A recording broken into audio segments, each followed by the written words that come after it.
Imagine you had a friend who keeps bringing up topics that stress you out. Most of us would probably consider avoiding these folks, but isn't it funny that we are doing exactly that to ourselves? On an average, we humans have more than 6,000 thoughts per day. Now, if we are overthinking, then this definitely means that we are separating ourselves from reality. Our thoughts happen in our heads, but the world is happening outside our heads, and our environment keeps moving on, no matter if we are able to stop our internal chatter or not. When everything seems to be too much, we tend to feel anxious. Listening to two songs simultaneously is not enjoyable. So, why do we assume that talking to ourselves while talking to others isn't a problem?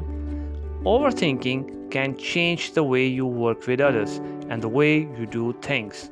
It can significantly affect your personal life, social life, and work life too. Most importantly, overthinking may also cause emotional distress. Alan Watts, one of the great thinkers of 20th century, talked about human existence in a way that was poetic and easy to understand. One of the most valuable lessons he gave us through his teachings was that to try to live with our minds in the present moment and stop worrying about the things happened in the past or could happen in the future. Tomorrow and plans for tomorrow can have no significance at all unless you are in full contact with the reality of the present, since it is in the present and only in the present that you live. There is no other reality than present reality, so that even if one were to live for endless ages, to live for the future would be to miss the point everlastingly. A person who thinks all the time has nothing to think about except thoughts, so he loses touch with reality and lives in a world of illusion.